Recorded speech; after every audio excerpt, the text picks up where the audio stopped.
Much anticipated special session on gun violence and gun control will get underway in Richmond. Governor Northam has unveiled a very detailed plan on how it should go.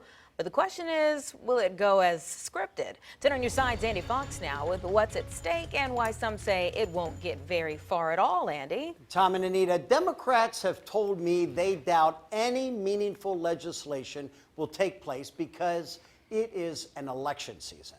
Republicans that control the General Assembly are usually supported by the NRA.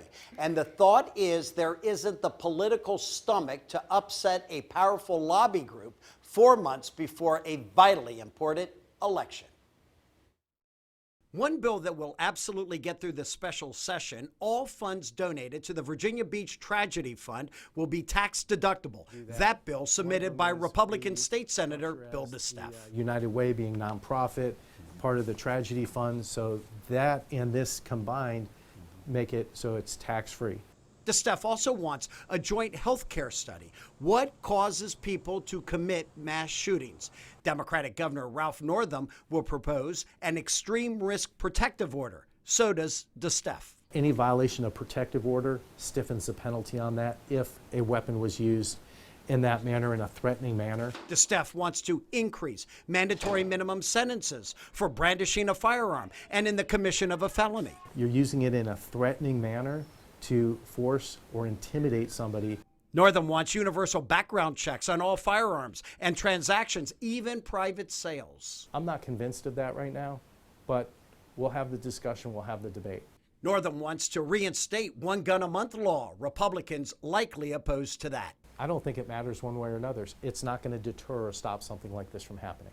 The governor wants ban on assault weapons, high-capacity magazines, bump stocks, and silencers. Banning bump stocks, which are already banned, banning high-capacity magazines, which were already banned in Virginia Beach, banning silencers, and they're already banned on a weapon in Virginia Beach. Northam wants lost and stolen firearms reported within 24 hours. DeSteffe submitted a bill on that issue, too. If you knowingly distribute, sell, or attempt to sell or possess a stolen weapon knowingly, then this gives you a Class 5 felony. The governor wants to enable localities to regulate firearms in government buildings. I personally think that they should. I personally think that the only way to stop an active shooter is with a gun. Northam's Secretary of Public Safety and Homeland Security prepared for an NRA pushback against the governor. There's a number of scenarios these bills try to address. They don't violate anybody's Second Amendment rights. They're all constitutional, and I think they're all reasonable. Democratic Delegate Joe Lindsay not optimistic the session will produce any meaningful legislation. Would love to see some measures come to the floor, but I fully expect that they're going to go to committee and there's going to be a kill order on any piece of gun legislation that we try to advance.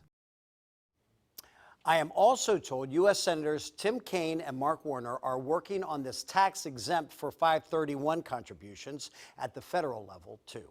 I'm Andy Fox, 10 on your side. And Andy will be in Richmond tomorrow. See his special reports on air and on wavy.com.